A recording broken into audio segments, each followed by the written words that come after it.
अस्मद्गुरुभ्यो नमः। अस्मत्परमगुरुभ्यो नमः। अस्मत्सर्वगुरुभ्यो नमः। श्रीमान् वेङ्कटनाथार्यः कवितार्किककेसरी वेदान्ताचार्यवर्यो मे सन्निधत्तां सदा हृदि।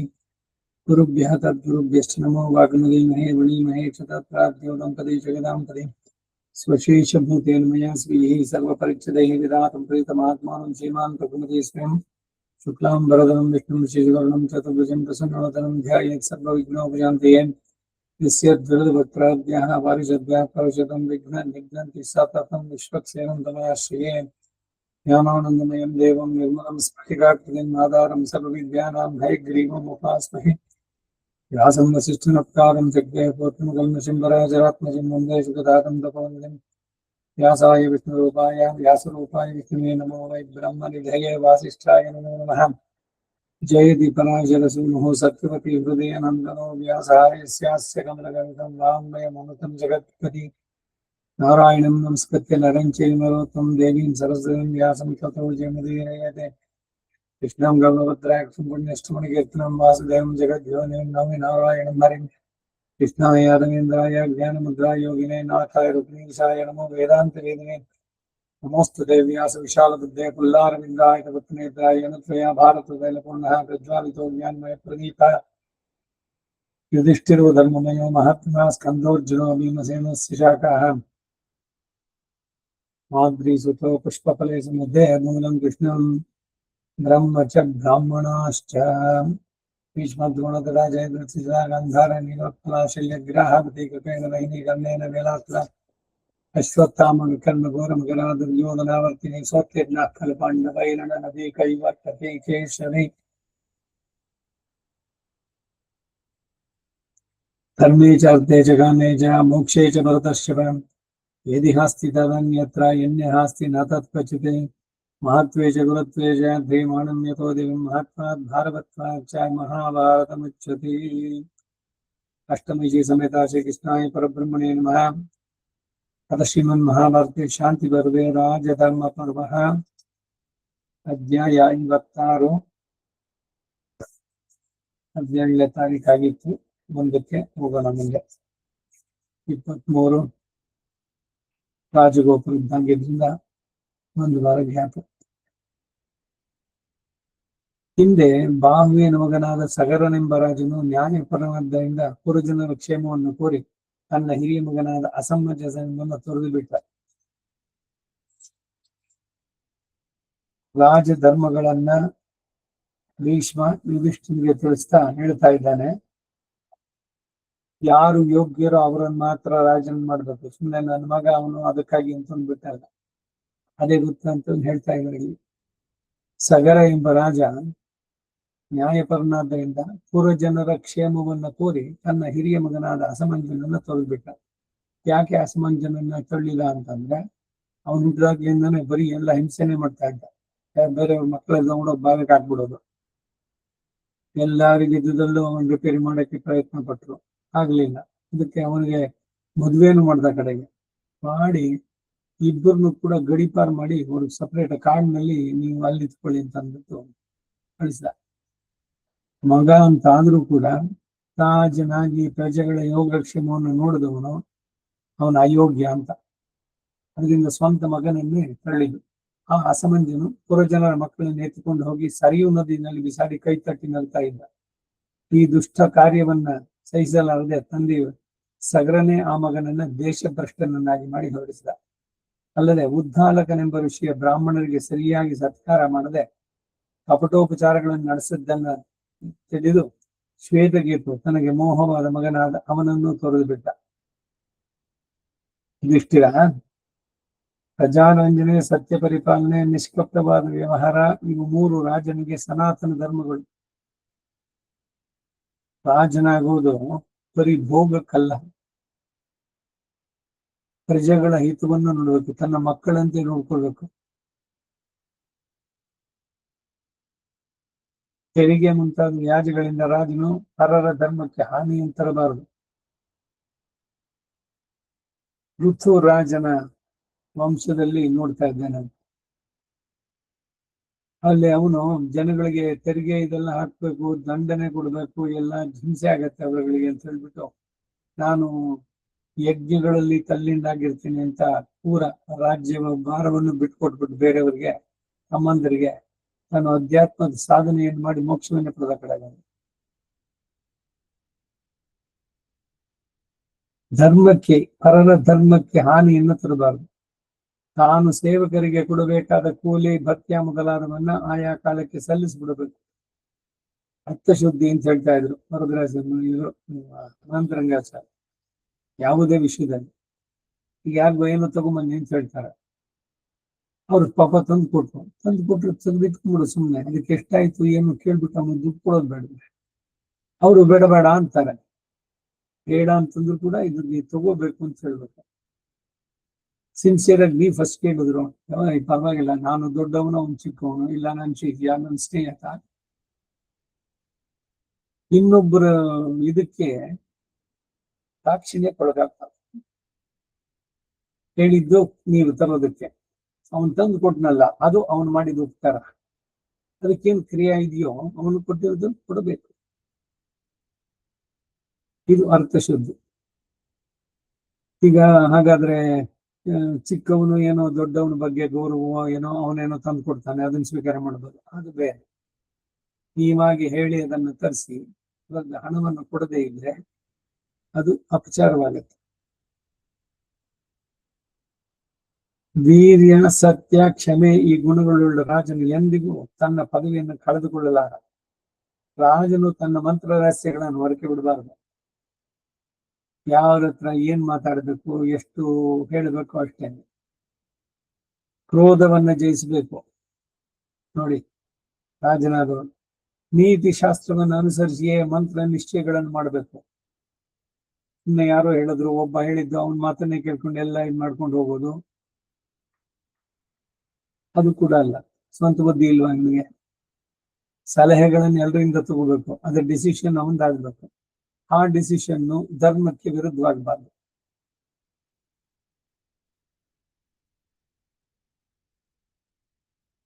ಧರ್ಮ, ಅರ್ಥ, ಕಾಮ, ಮೋಕ್ಷಗಳೆಂಬ 4 ಪುರುಷಾರ್ಥಗಳಲ್ಲಿಯೂ ಆಸಕ್ತನಾಗಿರ್ಬೇಕು. ನ್ಯಾಯ, ಲಾಭ, ಭೋಗಗಳೆಂಬ 3ರಲ್ಲಿಯೂ ತನ್ನ ಮಂತ್ರಾಲೋಚನೆ ಹೊರಪಡಿಸಬಾರದು. ವಸಿಷ್ಠ ರಾಮಾಯಣ ಅಂತ ಒಂದು ಕೃತಿ ಇತ್ತು, ಅದು ಪಬ್ಲಿಷ್ ಆಗಿರ್ಲಿಲ್ಲ, ನಮ್ಮ ಆದರ್ಶದಲ್ಲಿ ಇದ್ದಿಲ್ಲ. ಏನಂದ್ರೆ ವಸಿಷ್ಠನಿಗೂ ರಾಮನಿಗೂ ಇದರಲ್ಲಿ ಅದರಲ್ಲಿ ವಸಿಷ್ಠ ರಾಮನಿಗೆ ಎಲ್ಲವನ್ನು ರಾಜನೀತಿಯನ್ನ, ರಾಜಧರ್ಮವನ್ನು ತಿಳಿಸ್ತಾರೆ. ರಾಜ್ಯದ ಮಂತ್ರಾಲೋಚನೆಗಳನ್ನ ರಹಸ್ಯವಾಗಿ ಹಿಡಿದ ಹೊರಬೀಳಿಸುವುದಕ್ಕಿಂತಲೂ ರಾಜನಿಗೆ ದೊಡ್ಡ ಹಾನಿ ಒಂದು ಬೇರೆ ಇಲ್ಲ.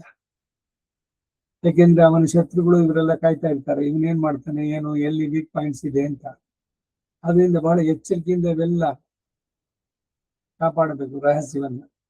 ದೇಶದ, ರಾಷ್ಟ್ರದ ಜನರ ಹಿತ ದೃಷ್ಟಿಯಿಂದ ಇವುಗಳೆಲ್ಲ ಅವಶ್ಯಕ. ರಾಜನು ಚತುರ್ವರ್ಣ ವರ್ಣದವರ ಧರ್ಮಗಳನ್ನು ಪಾಲಿಸಬೇಕು. 4 ವರ್ಣಗಳು ಅವರ ಧರ್ಮ ಸಂಕಟ ಇಲ್ಲದಂತೆ ಪ್ರಜೆಗಳನ್ನ ಕಾಪಾಡುವುದೇ ರಾಜನಿಗೆ ಸನಾತನ ಧರ್ಮ. ರಾಮ ರಾಜ್ಯವನ್ನು ಮಾಡಿದಾಗ ಎಲ್ಲರೂ ಕೂಡ ವರ್ಣಾಶ್ರಮ ಧರ್ಮಗಳನ್ನು ಅತಿಕ್ರಮಿಸಲಿಲ್ಲ, ಅವರವರ ಧರ್ಮವನ್ನು ಶ್ರದ್ಧೆಯಿಂದ ನಡೆಸ್ತಾ ಇದ್ರು. ಧರ್ಮದ ಹಾನಿಯನ್ನು ಬಿಟ್ಟು, ನೀತಿಯ ಮಾರ್ಗವನ್ನು ಬಿಟ್ಟು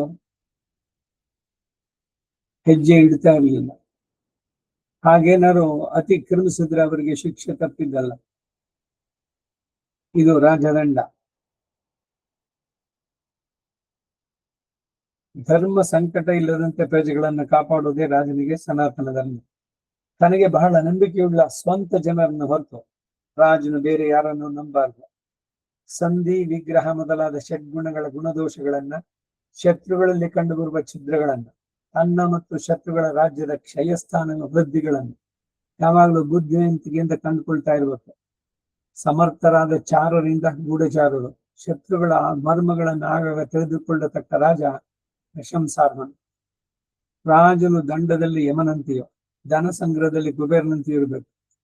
ರಾಜನು ತನ್ನ ಮತ್ತು ಪರರ ರಾಜ್ಯ, ಕೋಶ, ಮಂತ್ರ, ದುರ್ಗ, ಗಜ, ತುರ್ಗಾದಿ, ಚತುರಂಗ ಎಂಬ ಈ 5 ರಾಜ್ಯಾಂಗಗಳ ವೃದ್ಧಿ, ಸ್ಥಿತಿ, ಕ್ಷಯ ದಿಶೆಗಳನ್ನು ಆಗಾಗ ಚೆನ್ನಾಗಿ ಗಮನಿಸಿ ತಿಳಿದುಕೊಳ್ಬೇಕು. ರಾಜನು ಪೋಷಣೆ ಇಲ್ಲದವರನ್ನ ಪೋಷಿಸುತ್ತಾ, ತನ್ನಿಂದ ಪೋಷಿತರಾದವರ ನಡತೆಗಳನ್ನು ಗಮನಿಸಿ ತಿಳಿಯುತ್ತಾ ಎಲ್ಲರಲ್ಲಿಯೂ ಪ್ರಸನ್ನಮುಖನಾಗಿ ಮುಗುಳ್ನಗೆಯಿಂದಲೇ ಮಾತಾಡಿಸ್ತಾ ಇರಬೇಕು. ಗುರು ಹಿರಿಯರನ್ನು ಉಪಾಸಿಸಬೇಕು. ತಾಮಸ ಸ್ವಭಾವವನ್ನು ಬಿಡಬೇಕು. ಇತರರ ಸ್ವತ್ತಿಗೆ ಆಸೆ ಪಡಬಾರದು. ಸಜ್ಜನರ ದಾರಿಯನ್ನೇ ಹಿಡಿದು ಅವರ ಆಚಾರಗಳನ್ನೇ ಅನುಸರಿಸಬೇಕು. ಸಾಧುಗಳು ಧನವನ್ನು ಯಾವ ಕಾರಣದಿಂದಲೂ ಕಿತ್ಕೊಳ್ಬಾರ್ದು. ಸಾಧುಗಳ ಧನವನ್ನು, ಅಸತ್ತುಗಳ ಸ್ವತ್ತನ್ನು ಕೈ ಸೇರಿಸಿಕೊಳ್ಳಬೇಕಾಗಿ ಬಂದ್ರೆ ಅದನ್ನು ಸತ್ಪುರುಷರಿಗೆ ವಿನಿಯೋಗಿಸಬೇಕು. ರಾಜನು ಆಯಾ ಕಾಲಕ್ಕೆ ತಕ್ಕಂತೆ ದಂಡಿಸುವವನು, ದಾತನು, ಮನೋನಿಗ್ರಹವುಳ್ಳವನು ಆಗಿರ್ಬೇಕು. ತನ್ನ ಕೈ ಕೆಳಗಿರುವವರನ್ನ ಅಡಗಿಸಿ ಆಳುವ ಪ್ರಭುಶಕ್ತಿಯನ್ನು ಉಳ್ಳವನಾಗಿರ್ಬೇಕು. ಮತ್ತು ಕಾಲವನ್ನು ಅರಿತು ದಾನ ಮಾಡುತ್ತಾ, ಕಾಲವನ್ನು ಅರಿತು ಭುಜಿಸುತ್ತಾ ಪವಿತ್ರವಾದ ನಡತೆಯಲ್ಲಿರ್ಬೇಕು. ಎಲ್ಲದರಲ್ಲೂ ಹಿತಮಿತಿ ಇರಬೇಕು. ಸಂಪತ್ತನ್ನು ವೃದ್ಧಿಗೊಳಿಸಲು ಅಪೇಕ್ಷೆಯುಳ್ಳ ರಾಜನು ರಾಜ್ಯ ನಿರ್ವಹಣಾ ಕಾರ್ಯದಲ್ಲಿ ತನ್ನ ಸಹಾಯಕ್ಕಾಗಿ ಒಳ್ಳೆ ದೊಡ್ಡ ಕುಲದಲ್ಲಿ ಹುಟ್ಟಿದವನು, ರೋಗರಹಿತನು, ವಂಚನೆಗೆ ಒಳಗಾಗದವನು, ಒಳ್ಳೆ ಮನತನದವನು, ತನ್ನಲ್ಲಿ ಭಕ್ತಿ ಉಳ್ಳವನು, ಶೂರ, ಮಾನ್ಯನು, ಶಿಷ್ಟರು, ದೊಡ್ಡವರನ್ನು ಅವಮಾನಿಸಿದವನು, ಸಾಧುಗಳು, ವಿದ್ವಾಂಸರು, ಲೋಕವನ್ನು ತಿಳಿದವರು, ಪರಲೋಕ ಸಾಧಕರು ಆಗಿ ಧರ್ಮದಿಂದ ಚಲಿಸದೆ ಪರ್ವತದಂತೆ ದೃಢವಾಗಿರುವ ಜನರನ್ನೇ ಇಟ್ಕೊಳ್ಳಬೇಕು. ಭೋಜನಾದಿಗಳಲ್ಲಿ ತನಗೂ ಅವರಿಗೂ ಸ್ವಲ್ಪ ಮಾತ್ರ ಭೇದ ಇಲ್ಲದಂತೆ ಸಮಾನ ಭಾವದಿಂದ ಅವರನ್ನು ಆಧರಿಸಬೇಕು. ತಲೆಯ ಮೇಲೆ ರಾಜ್ಯ ಚಿಹ್ನವಾದ ಶ್ವೇತ ಛತ್ರವೊಂದು, ಆಜ್ಞೆಯೊಂದು, ಇವೆರಡು ಮಾತ್ರ ಯಾರಿಗಿಂತಲೂ ತನ್ನಲ್ಲಿರುವ ವಿಶೇಷ ಎಂದು ತೋರಿಸುತ್ತಾ ಇತರ ಭೋಗಗಳೆಲ್ಲ ತನಗೂ ಅವರಿಗೂ ಸಮಾನವಾಗಿರಬೇಕು. ತಾನು ತನ್ನ ಅಧಿಕಾರಿಗಳಲ್ಲಿ ವರ್ತಿಸತಕ್ಕ ರೀತಿಯೋ ಅವರ ಪ್ರತ್ಯಕ್ಷದಲ್ಲಿಯೋ ಪರೋಕ್ಷದಲ್ಲಿಯೋ ಒಂದೇ ವಿಧವಾಗಿರ್ಬೇಕು. ಮುಂದೆ ಒಂದ್ ರೀತಿ ಮಾತಾಡೋದು, ಹಿಂದಿನಿಂದ ಇನ್ನೇನು ಮಾಡೋದು ಹೀಗಾಗ್ಬಾರ್ದು. ಇಂತಹ ರಾಜನು ಎಂದಿಗೂ ವಿಪತ್ತಿಗೆ ಗುರಿಯಾಗುವುದಿಲ್ಲ.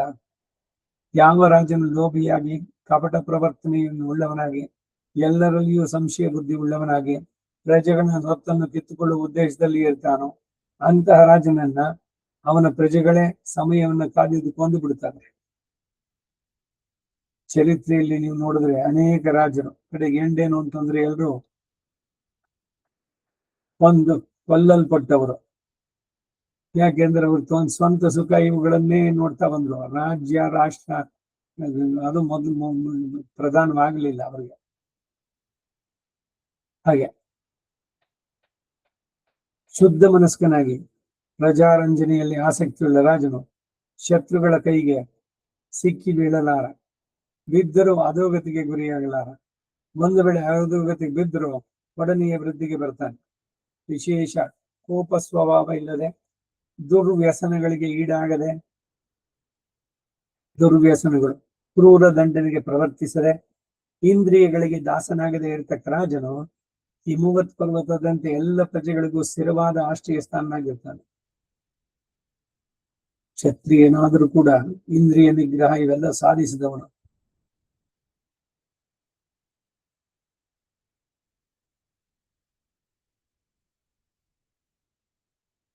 ರಾಜನು ಪ್ರಾಜ್ಞನಾಗಿ, ನ್ಯಾಯರತನಾಗಿ, ಪರರಾಜರ ರಂಧ್ರಗಳನ್ನು ಕಂಡುಕೊಳ್ಳುವುದರಲ್ಲೇ ಕಂಡಿಟ್ಟವನಾಗಿ, ನೋಟಕ್ಕೆ ಸಮಯನಾಗಿರ್ಬೇಕು.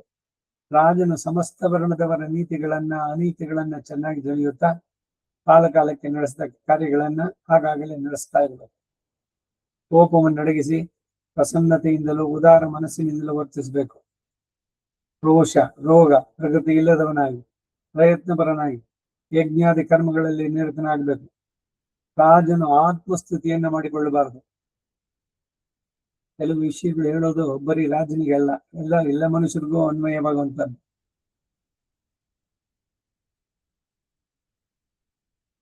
ಆತ್ಮಸ್ತುತಿ ಮಾಡಿಕೊಳ್ಳಬಾರದು. ಅವನು ಆರಂಭಿಸಿದ ಕಾರ್ಯಗಳೆಲ್ಲ ಶುಭ ಪರಿಮಾಣ ಉಳ್ಳವದಾಗಿ ತೋರಬೇಕು. ಅಂತಹ ರಾಜನೇ ರಾಜಶ್ರೇಷ್ಠ. ಯಾವನ ದೇಶದಲ್ಲಿ ಪ್ರಜೆಗಳು ತಂದೆಯ ಮನೆಯಲ್ಲಿ ಮಕ್ಕಳು ಹೇಗೋ ಹಾಗೆ ನಿರ್ಭಯವಾಗಿ ಅನುರಾಗದಿಂದ ನಡೆಯುತ್ತಿರ್ತಾರೋ ಅಂತಹ ರಾಜನೇ ಮೇಲಾದ ರಾಜ. ಯಾವನ ರಾಜ್ಯದಲ್ಲಿರುವ ಜನರು ತಮ್ಮ ತಮ್ಮ ಆಸ್ತಿಪಾಸ್ತಿಗಳನ್ನ ಬಚ್ಚಿಡಬೇಕಾದ ಭಯ ಇಲ್ಲದೆ ಧಾರಾಳವಾಗಿ ಸುಖ ಸೌಭಾಗ್ಯಗಳನ್ನು ಅನುಭವಿಸುತ್ತಾ ನ್ಯಾಯಾನ್ಯಾಯಗಳನ್ನು ತಿಳಿದು ನಡೀತಾರೋ ಅಂತಹ ರಾಜನೇ ಉತ್ತಮ ರಾಜ.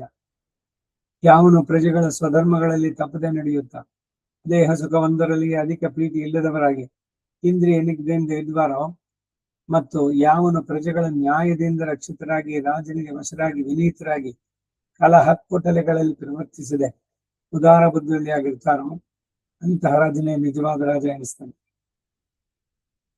ಯಾವನ ರಾಜ್ಯದ ಜನರಲ್ಲಿ ದಂಭ, ಕಪಟ, ಮಾಯೆ, ಮತ್ಸರಾದಿಗಳಿಗೆ ಎಡೆ ಇಲ್ಲದೆ ಇದೆಯೋ ಅಂತಹ ರಾಜನೇ ಧರ್ಮಕ್ಕೆ ಭಾಗಿಯಾಗ್ತಾನೆ. ಯಾವ ರಾಜನು ಜ್ಞಾನಿಗಳ ಜ್ಞಾನಕ್ಕೆ ಗೌರವವನ್ನು ಕೊಡುತ್ತಾ ಪರರಿಗೆ ಹಿತಕರನಾಗಿ ಸಜ್ಜನರ ಮಾರ್ಗವನ್ನು ಹಿಂಬಾಲಿಸುತ್ತಾ ದಾನಶೀಲನಾಗಿರ್ತಾನೋ ಅವನೇ ರಾಜ್ಯವನ್ನು ಆಳುವುದಕ್ಕೆ ಅರ್ಹ. ಯಾವ ರಾಜನ ಚಾರರಾಗಲಿ ರಾಜ್ಯದಲ್ಲಿ ಮಂತ್ರಾಲೋಚನೆಯಿಂದ ನಿರ್ಣಯಿಸಲ್ಪಟ್ಟ ಮತ್ತು ನಿರ್ಣಯಿಸಲ್ಪಡುವ ವಿಷಯಗಳಾಗಲಿ ಶತ್ರುಗಳಿಗೆ ತಿಳಿಯದಂತಿರುವವ ಅಂತವನೇ ರಾಜ್ಯವನ್ನು ಆಳಲು ಅರ್ಹ. ಹಿಂದೆ ಶುಕ್ರನು ಒಬ್ಬ ರಾಜನಿಗೆ ರಾಜಧರ್ಮಗಳನ್ನು ಬೋಧಿಸುವಾಗ ಇದೊಂದು ಶ್ಲೋಕಾರ್ಥವನ್ನು ಹೇಳಿದ್ದಾನೆ. ನೀತಿ, ಧರ್ಮ, ಮೌಲ್ಯ ಇವುಗಳನ್ನು ತಿಳಿಸ್ಬೇಕಾದ್ರೆ ಶುಕ್ರ ನೀತಿ ಅಂತ ಕೂಡ ಒಂದು ಗ್ರಂಥ ಉಂಟು. ಆ ಶುಕ್ರ ನೀತಿಯಿಂದ ಒಂದನ್ನು ಉಲ್ಲೇಖ ಮಾಡ್ತಾ ಇದ್ದಾರೆ.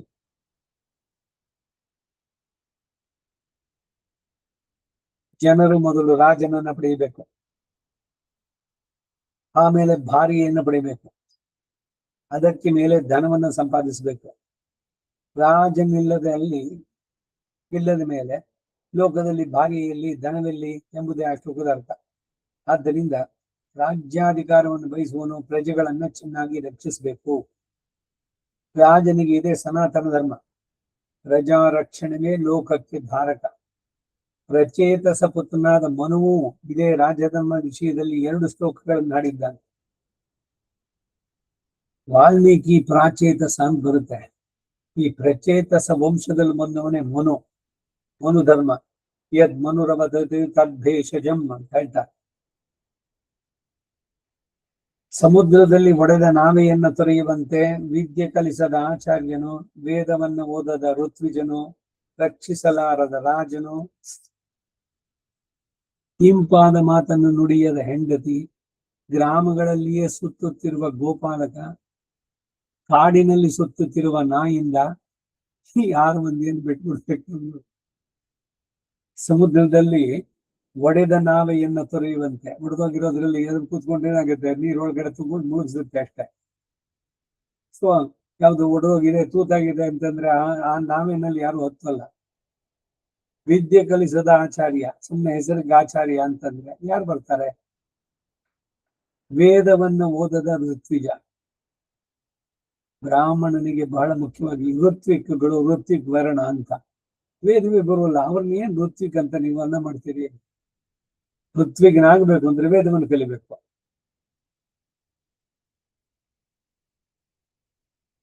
ಒಂದು ಕಾರ್ಯಕ್ರಮ ನಡಿಬೇಕಾದ್ರೆ ಇವರುಗಳೆಲ್ಲ ಉದ್ಗಾತ್ರು, ಹೋತ್ರು, ಅಧ್ವರ್ಯು ಇವರೆಲ್ಲ ಇರ್ತಾರೆ. ಸೊ ಅವಾಗ ಋತ್ವಿಕ್ಗಳ ಅವರವರ ಧರ್ಮವನ್ನು ಅವರು ಸರಿಯಾಗಿ ನಡೆಸಬೇಕಾದ್ರೆ, ವೇದವನ್ನು ಓದದ ಋತ್ವಿಜ, ರಕ್ಷಿಸಲಾರದಂತ ರಾಜ, ಇಂಪಾದ ಮಾತನ್ನು ನುಡಿಯದ ಹೆಂಡತಿ, ಗ್ರಾಮಗಳಲ್ಲಿಯೇ ಸುತ್ತ ಇರುವ ಗೋಪಾಲಕ. ಗೋಪಾಲಕ ಅಂದ್ರೆ ಹಸುಗಳ ಹಿಂದೆ ಹೋಗ್ಬೇಕು, ಬೆಳಗಾದ ತಕ್ಷಣ ಸಂಜೆ ತನಕ ಚೆನ್ನಾಗಿ ಮೇಯಿಸಿ ಕರ್ಕೊಂಡ್ ಬರ್ಬೇಕು. ಆಗ ಹಸುಗಳು, ಎಮ್ಮೆಗಳು ಇವೆಲ್ಲ ಚೆನ್ನಾಗಿ ಅವನು ಓಡ್ತೀನಿ ಅಂತ ಬರೀ ಊರ್ನಲ್ಲೇ ಸುತ್ತಾ ಇದ್ರೆ ಎಮ್ಮೆಗಳು, ಹಸುಗಳನ್ನೆಲ್ಲ ದನ ಕಾಯ್ಬರಿ ಯಾರು? ಕಾಡಿನಲ್ಲಿ ಸುತ್ತುತ್ತಿರುವ ನಾಯಿಂದ, ಕಾಡಿನಲ್ಲಿ ಸುತ್ತಾ ಇದ್ರೆ ಅವನಿಗೇನ್ ಪ್ರಾಣಿಗಳಿಗೆ ಅವ್ನು ಮಾಡ್ತಾನ ಅಕ್ಷೋರ ಕರ್ಮನ? ನಾಯಿಂದ ಕಾಡಿನಲ್ಲಿ ಇದ್ರಾಗಲ್ಲ, ಅವನು ನಾಡಿನಲ್ಲಿ ಇರ್ಬೇಕು. ಯಾರ್ಯಾರಿಗೆ ಬೇಕೋ ಅವರಿಗೆ ಇದನ್ನ ನಡೆಸೋದು. ಹಾಗಾಗಿ ಈ 6 ಮಂದಿಯನ್ನು ಬಿಟ್ಟು ಬಿಡಬೇಕು. ಇಲ್ಲಿಗೆ 56ನೇ ಅಧ್ಯಾಯ. ಅಷ್ಟಮೈಷಿ ಸಮೇತ ಶ್ರೀಕೃಷ್ಣಾಯ ಪರಬ್ರಹ್ಮಣೇ ನಮಃ. ಭೀಷ್ಮನು ಮೊದಲನೇ ದಿನದಲ್ಲಿ ಕೆಲವು ರಾಜಧರ್ಮಗಳನ್ನು ತಿಳಿಸಿದ ಮೇಲೆ ಸಂಜೆಗೆ ಎಲ್ಲರೂ ತಮ್ಮ ತಮ್ಮ ವಾಸಸ್ಥಳಕ್ಕೆ ಹಿಂತಿರುಗಿದ್ರು.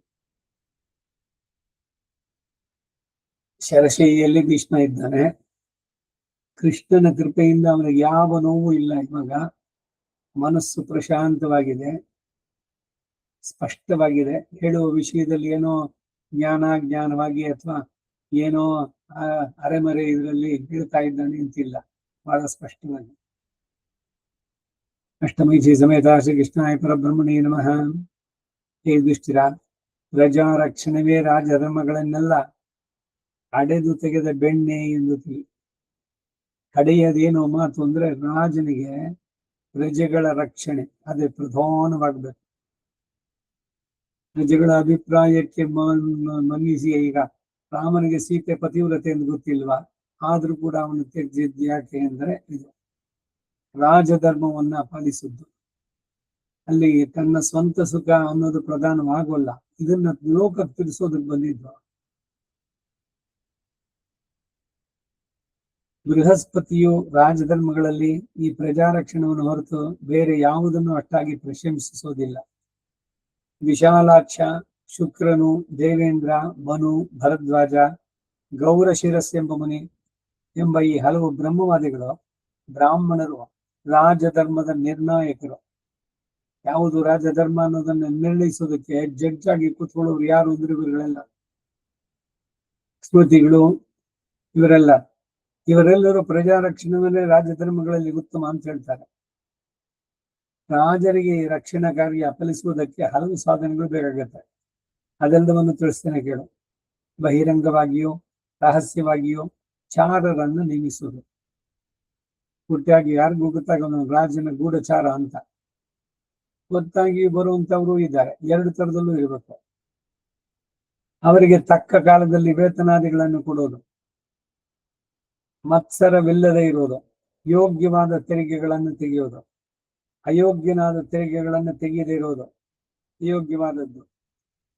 ಹೂವನ್ನ ಗಿಡದಿಂದ ಬಿಡಿಸಿದಂತೆ ಪ್ರಜೆಗಳ ಹತ್ರ ಕಂದಾಯ ಕಲೆಕ್ಷನ್, ಅದು ಅವರಿಗೆ it should not punch them, ನೋವನ್ನು ಉಂಟು ಮಾಡಬಾರ್ದು.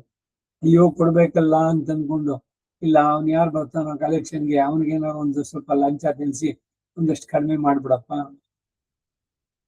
ಇವನು ಜನ ಮಾಡೋದು ತಪ್ಪು, ಅವನು ಅದ್ ತಗೊಳ್ತಾನಲ್ಲ ಅವನದು ತಪ್ಪು. ಕಡೆಗೇನು ರಾಜ್ಯಕ್ಕೆ ಸೇರಬೇಕಾದ ಸರಿಯಾದಂತಹ ಇದು ಅಲ್ಲಿ ತಲುಪಲ್ಲ. ಅದರಿಂದ ಏನು ಅಂದ್ರೆ ಎಲ್ಲ ಹಾಗೆ ಕಲೆಕ್ಟ್ ಮಾಡಿದಂತ ಹಣವನ್ನ ಪ್ರಜೆಗಳ ಕ್ಷೇಮಕ್ಕಾಗಿ ಅವನು ವಿನಿಯೋಗಿಸ್ಬೇಕು. ಅವನು ಮನೆ ಕಟ್ಕೊಳ್ಳೋದು ಇನ್ನೊಂದು ದೊಡ್ಡದಾಗಿ ಅಂತಲ್ಲ. ರಾಜ ಸಜ್ಜನರನ್ನ ಕಾರ್ಯ ಸಹಾಯಕ್ಕಾಗಿ ಸಂಗ್ರಹಿಸೋದು. ಶೌರ್ಯ, ಸತ್ಯ, ಆರ್ಜವಗಳು ಪ್ರಜೆಗಳಿಗೆ ಹಿತವನ್ನು ಮಾಡೋದು. ಕಪಟದಿಂದಾಗಲಿ ನ್ಯಾಯದಿಂದಾಗಲಿ ಶತ್ರುಗಳ ವೃದ್ಧಿ ಹೊಂದದಂತೆ ಮಾಡೋದು. ಪುರಾತನವಾಗಿ ಜೀರ್ಣವಾಗುತ್ತಿರುವ ಗೃಹಗಳನ್ನು ಕೆಡದಂತೆ ನೋಡಿಕೊಳ್ಳೋದು. ಕಾಲಕ್ಕೆ ತಕ್ಕಂತೆ ಅಪರಾಧಿಗಳಿಗೆ ಧನದಂಡವನ್ನು, ಶರೀರ ದಂಡವನ್ನು ವಿಧಿಸೋದು. ಸಾಧುಗಳನ್ನ ಕೈ ಬಿಡದೆ ಇರೋದು. ಕುಲೀನರನ್ನ ಪೋಷಿಸೋದು. ಧಾನ್ಯಾದಿಗಳನ್ನು ಸೇರಿಸಿಡುವುದು. ಬುದ್ಧಿವಂತರನ್ನ ಅನುವರ್ತಿಸೋದು. ಸೈನ್ಯಗಳನ್ನು ಯಾವಾಗಲೂ ಸಂತೋಷಗೊಳಿಸ್ತಾ ಇರೋದು. ಪ್ರಜೆಗಳ ಕ್ಷೇಮವನ್ನು ಆಗಾಗ ವಿಚಾರಿಸ್ತಾ ಇರೋದು. ಕಾರ್ಯಗಳಲ್ಲಿ ಬೇಸರಿಸದೇ ಇರೋದು. ಅಯ್ಯೋ ಏನೋ ಬರೀ ಇದೆ ರಾಜಕಾರಣ ಆಯ್ತು, ನಾನು ಹೋಗಿ ಎಂಜಾಯ್ ಮಾಡ್ತೀನಿ, ಆ ರೀತಿ ಆಗ್ಬಾರ್ದು. ಎಲ್ಲಕ್ಕೂ ಸಮಯ ಲಿಮಿಟೆಡ್. ಭಂಡಾರವನ್ನು ವೃದ್ಧಿಗೊಳಿಸೋದು, ಟ್ರೆಷರಿ. ಶತ್ರುಗಳ ಕಡೆಯ ಪ್ರಜೆಗಳನ್ನ ಅವರಿಂದ ಭೇದಪಡಿಸೋದು. ಪುರರಕ್ಷಣೆ, ಕಾವಲಿನವರಲ್ಲಿ ಅಧಿಕ ವಿಶ್ವಾಸವನ್ನ ಇಡದೇ ಇರೋದು. ಶತ್ರುಗಳು, ಮಿತ್ರರು, ಉದಾಸೀನರು ಎಂಬ ಮೂವರ ಸ್ಥಿತಿಯನ್ನು ಆಗಾಗ ಯಥಾವತ್ತಾಗಿ ಕಂಡುಕೊಳ್ತಾ ಇರೋದು. ನೃತ್ಯರನ್ನು ಅತಿಯಾಗಿ ನಂಬದೇ ಇರೋದು. ಈ ಮಾತು ಸಾಮಾನ್ಯ ಜನರಿಗೂ ಅಷ್ಟೇ. ಮನೆಯಲ್ಲಿ ಕೆಲಸಕ್ಕೆ ಬರ್ತಾಳೆ, ಮಾಡ್ತಾಳೆ, ಅವಳೆಲ್ಲ ಸರಿ, ಅವಳಿಗೆ ಎಲ್ಲಾದ್ರು ಕೊಟ್ಬಿಡು, ಬೀಗರ್ತಿನೂ ಕೊಟ್ಬಿಡಿ, ಮತ್ತೊಂದು ಕೊಡಿ. ಇದಾಗಬಾರದು. ಅತಿಯಾಗಿ ನಂಬಬಾರದು. ಎಷ್ಟೋ ವರ್ಷದಿಂದ ಇದ್ದಾಳೆ, ಒಂದ್ ದಿವಸ ನೋಡಿ ಎಲ್ಲದನ್ನು ತಗೊಂಡು ಹೋಗ್ಬೇಕು, ಎಲ್ಲ ಹೊರಟೋದು. ಏನು ಅವಳ ಅಡ್ರೆಸ್ ಗೊತ್ತಿಲ್ಲ, ಇದು ಇಲ್ಲ. ಬಂದಿದ್ದೆಲ್ಲ ಚಿನ್ನ ಮತ್ತೊಂದು ಎಲ್ಲಾನು ಹೋಯ್ತು. ಯಾಕೆ ಅಂದ್ರೆ ಅತಿಯಾಗಿ ನಂಬೋದ್ರಿಂದ. ತನ್ನ ನಗರವನ್ನ ತಾನೇ ಆಗಾಗ ನೋಡಿ ಬರೋದು.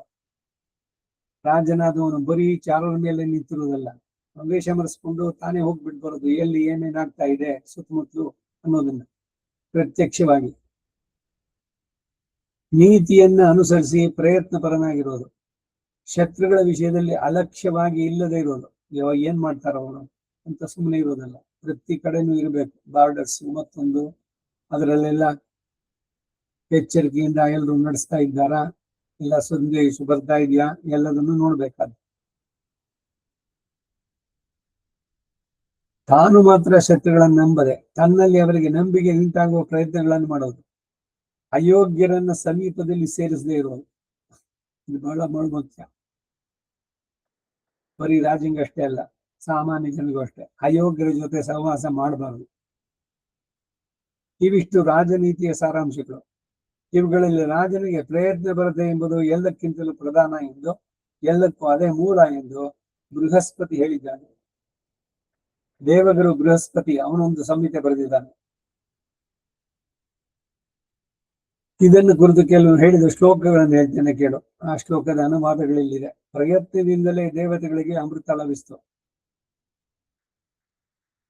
ಸುಭಾಷಿತಕಾರ ಹೇಳ್ತಾನೆ, ಉದ್ಯಮೇ ನೈವ ಸಿದ್ಧಂತಿ ಕಾರ್ಯಾಣಿ ನ ಮನೋರಥೈ ನಹಿ ಸುಪ್ತಸ್ಯ ಸಿಂಹಸ್ಯ ಪ್ರವಿಶಂತಿ ಮುಗೇ ಮೃಗಾಃ. ಉದ್ಯಮೇ ನೈವ ಸಿದ್ಧಂತಿ ಕಾರ್ಯಾಣಿ ನ ಮನೋರಥೈ. ಬರೀ ಸುಮ್ಮನೆ ಮನಸ್ಸಿನಲ್ಲಿ ಅನ್ಕೊಂಡ್ಬಿಟ್ರೆ ಕೆಲಸ ಆಗ್ಬಿಡೋದಿಲ್ಲ.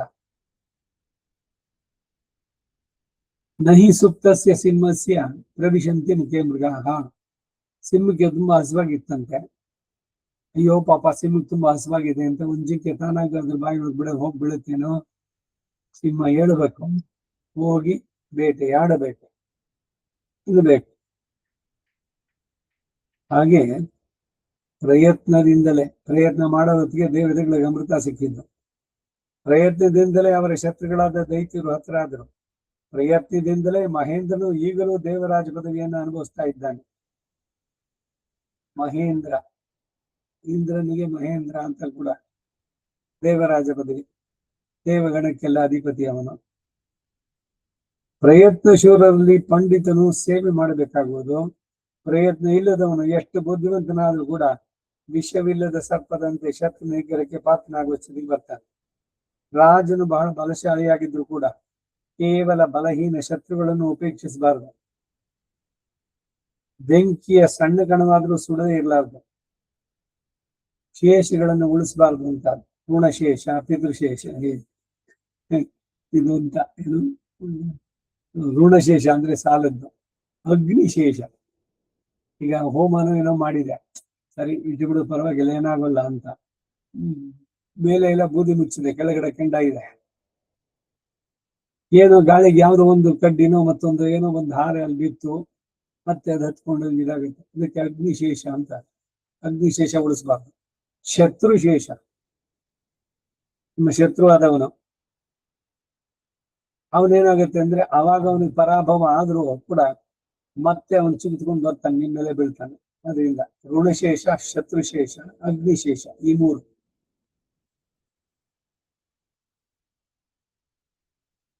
ಬೆಂಕಿಯು ಸಣ್ಣ ಕಣವಾದ್ರೂ ಸುಡದೆ ಇರುವುದಿಲ್ಲ. ವಿಷವು ಸ್ವಲ್ಪವಾದ್ರೂ ಕೊಲ್ಲುವುದು. ಸ್ವಲ್ಪನೇ ಸಾಕು, ವಿಷ ಹೆಚ್ಚಿಗೆ ಕೊಡ್ಬೇಕಾಗಿಲ್ಲ. ಶತ್ರುವು ಸ್ವಲ್ಪ ಸೇನಾಬಲ ಉಳ್ಳವನಾದ್ರೂ ಕೂಡ ಇತರರಿಂದ ಪ್ರವೇಶಿಸಲು ಅಸಾಧ್ಯವಾದ ದುರ್ಗವನ್ನು ಆಶ್ರಯಿಸಿದಾಗ ಚತುರಂಗ ಸೈನ್ಯಗಳೊಡಗೂಡಿದ ರಾಜನನ್ನಾದರೂ ಆ ದುರ್ಗ ಬಲದಿಂದಲೇ ಅಡಗಿಸಬಲ್ಲ. ಯಾಕೆ ಹಿಂದೆಲ್ಲ ಕೋಟೆಗಳನ್ನು ಕಟ್ತಾ ಇದ್ದು ಮುಂದೆ ಈ ಕಾರಣದಿಂದ ಒಂದು ಸೇಫ್ಟಿ. ರಾಜನು ತನ್ನ ರಹಸ್ಯವಾದ ಆಲೋಚನೆಗಳನ್ನ, ಶತ್ರು ಜಯಕ್ಕಾಗಿ ತಾನು ಸಂಗ್ರಹಿಸುವ ಜನಸಹಾಯವನ್ನ, ಅದಕ್ಕಾಗಿ ತಾನು ನಡೆಸುತ್ತಿರುವ ಕಪಟ ಉಪಾಯಗಳನ್ನ, ಇನ್ನು ಇಂತಹ ಇತರ ಕಾರ್ಯಗಳ ಪ್ರಯತ್ನಗಳನ್ನ ಹೊರಕ್ಕೆ ಬಿಡಬಾರ್ದು. ಅಂದ್ರೆ ಗೊತ್ತಾಗ್ಬಾರ್ದು ಏನ್ ನಾವು ಮಾಡ್ತಾ ಇದ್ದೀವಿ. ಇದೆಲ್ಲ ರಾಜ ರಹಸ್ಯಗಳು. ಹೊರಕ್ಕೆ ಸಾಧುತ್ವವನ್ನ, ಮೃದು ಸ್ವಭಾವವನ್ನು ತೋರಿಸುತ್ತ ತನ್ನ ಕಪಟವನ್ನ ರಹಸ್ಯವಾಗಿ ಇಟ್ಟಿರಬೇಕು. ರಾಜನು ಲೋಕರಂಜನೆಗಾಗಿ ಧರ್ಮಯುಕ್ತವಾದ ಕಾರ್ಯವನ್ನೇ ಮಾಡಬೇಕು. ರಾಜ್ಯ ಎಂಬುದು ಬಹಳ ಬಲವಾದ ಸಮಸ್ಯೆ. ಮನಃಪರಿಪಾಕ ಇಲ್ಲದವರಿಗೆ ಅದನ್ನು ವಹಿಸುವುದು ಶಕ್ಯವಲ್ಲ. ರಾಜ್ಯವೆಂಬುದು ಸಮಸ್ತ ಜನರಿಗೂ ಆಮಿಷದಂತೆ ಆಸೆ ಹುಟ್ಟಿಸ್ತಕ್ಕದ್ದು. ರಾಜ್ಯವು ಅನೇಕ ಸಂಕಟಗಳಿಗೆ ನೆಲೆಯಾಗಿದೆ. ಅದು ಬಹು ಮಹತ್ತಾದ್ದರಿಂದ ಬಹಳ ಸಾಧುತ್ವದಿಂದಲೇ ಅದನ್ನು ಭರಿಸುವುದು ಸಾಧ್ಯವಲ್ಲ. ಮೃದುತ್ವದಿಂದಲೂ ಅದನ್ನು ಭರಿಸುವುದು ಶಕ್ಯವಲ್ಲ. ಬಹಳ ರುಜುತ್ವದಿಂದಲೂ ಸಾಧ್ಯವಲ್ಲ.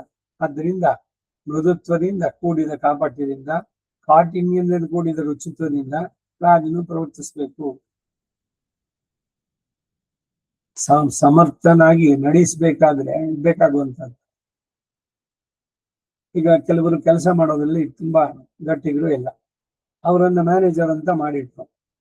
ಮ್ಯಾನೇಜರ್ ಮಾಡಿದ್ರು ಕೂಡ ಅವನೇ ಕೆಲಸ ಮಾಡ್ತಾ ಕೂತ್ಕೊಂಡ್ರೆ ಅವನ ಅಸಿಸ್ಟೆಂಟ್ಸ್ಗಳೆಲ್ಲ ಅವ್ರು ಮಾಡ್ಕೊಳ್ತಾರೆ ಕೆಲಸನ ಅಂತ ಎಲ್ರು ಬೇಕಾಬಿಟ್ಟಿ ಇರ್ತಾರೆ. ಮ್ಯಾನೇಜಿಂಗ್ ಅದು ಕೇಪಬಿಲಿಟಿ ಇರ್ಬೇಕು. ತಾನು ಮಾಡ್ತಾ ಇದ್ದಿದ್ ಸರಿ, ಈಗ ಕೆಲಸ ಹೆಂಗ್ ತೆಗಿಯೋದು ಅದನ್ನ ಸರಿಯಾಗಿ ತಿಳಿಬೇಕು ಅವನು. ಯಾರ್ಯಾರು ಕೆಲಸ ಮಾಡ್ತಿದ್ದಾರೆ, ಏನ್ ಮಾಡ್ತಿಲ್ಲ, ಇವನಿಗೆ ಸಮಸ್ತ ಕೆಲಸದ್ದು ಇವನಿಗೆ ಗೊತ್ತಿದೆ. ಆದ್ರೆ ಇವನೇ ಮಾಡ್ತಾ ಕುತ್ಕೊಂಡ್ರೆ ಇವನು ಮ್ಯಾನೇಜರ್ ಆಗೋದು ಯಾವಾಗ? ಮೇಲಕ್ಕೆ ಹೋದ್ಮೇಲೂ ಕೂಡ ಅಯ್ಯೋ ಸರಿ ನಾನು ಯಾರ ಹತ್ರನೂ ಏನು ಮಾತಾಡಲ್ಲ, ನಾನೇ ಎಲ್ಲ ಮಾಡ್ಬಿಡ್ತೀನಿ ಅಂದ್ರೆ 4 ಜನದ ಕೆಲಸ ಒಬ್ಬನೇ ಮಾಡೋದು ಇದು ಸಾಧ್ಯವಾಗುತ್ತೋ? ಎಲ್ಲ ಸಂದರ್ಭದಲ್ಲಿ. ಸೊ ಮ್ಯಾನೇಜರ್ ಆದ್ಮೇಲೆ ಕೆಲಸಗಳನ್ನು ಹೇಗೆ ತೆಗೆಯೋದು ಅನ್ನೋದನ್ನು ತಿಳಿಬೇಕು. ಅಲ್ಲಿ ಸಮಾಧಾನ, ಭೇದ, ದಂಡ ಎಲ್ಲನೂ ಉಪಯೋಗಿಸ್ಬೇಕು. ಯಾರೋ ಕೆಲಸ ಚೆನ್ನಾಗಿ ಮಾಡ್ತಾರೆ ಅಂತ ಅವರಿಗೆ ಹೊರೋ ಕತ್ತೆಗೆ ಇನ್ನೊಂದು ಹೇರು ಅಂತ ಒಂದು ಗಾದೆ ಚೆನ್ನಾಗಿ ಹೊರತಾ ಇದೆ. ಅದು ಕತ್ತೆ ಸರಿ ಹಾಕು ಅದಕ್ಕೇನೆ ಅಂತ ಈ ತರ ಆಗ್ಬಾರ್ದು. ಇನ್ಯಾರೋ ಓಡೋಗಿ ಹೋಗ್ತಾ ಇದ್ದಾನೆ, ಅವ್ನು ಮಾತಾಡ್ಸೋಂಗಿಲ್ಲ, ಒಂದು ರಿಸರ್ವ್ಡ್ ಕ್ಯಾಟಗರಿ ಆಫೀಸರು. ಸೊ ಅದಕ್ಕೇನ್ ಮಾಡೋದು? ಇನ್ಯಾರೋ ಪಾಪ ಭಯಪಟ್ಕೊಂಡೆಲ್ಲ ಮಾಡ್ತಾರೆ, ಅವ್ರಿಗೇನು ತುಂಬಿಡೋದಿಲ್ಲ ಅದನ್ನು. ಇದು ಸಮರ್ಥನಾದಂತಹ ಮ್ಯಾನೇಜರಿಯಲ್ ಆಗೋದಿಲ್ಲ. ಹಾಗೆ ಪ್ರತಿ ಒಂದನ್ನು ಕೂಡ ಗಮನಿಸಬೇಕಾಗುತ್ತೆ. ಮೇಲಕ್ಕೆ ಹೋದಾಗ ಅಧಿಕಾರದಲ್ಲಿ ಯಾರ್ಯಾರೇನು ಕೆಲಸ ಮಾಡ್ತಿದ್ದಾರೆ, ಏನ್ ಮಾಡ್ತಿಲ್ಲ, ಬರೀ ಮುಖಸ್ಥಿತಿ ಮಾಡ್ತಾ ಎಲ್ರು ಕೂಡ ಕೆಲಸ ಮಾತ್ರ ಏನು ಮಾಡಲ್ಲ. ಇದ್ದಿದ ತಕ್ಷಣ sir, yes sir, good sir, yes sir ಅಂತ ಏನ್ ಎಷ್ಟು ವಿಧೇಯತೆ ಅಂತ. ಅವ್ರ ಆಗಡೆ ಹೋಗಿದ ತಕ್ಷಣ ಪುಸ್ತಕದಲ್ಲಿ ಸುಧಾನೋ ತರಂಗನೋ ಕೂತ್ಕೊಂಡು ಇಟ್ಕೊಂಡು ಓದೋದು. ಈ ತರದ್ದೆಲ್ಲ ಮಾಡೋರ್ನ ಸರಿಯಾಗಿ ನೋಡ್ಬೇಕು.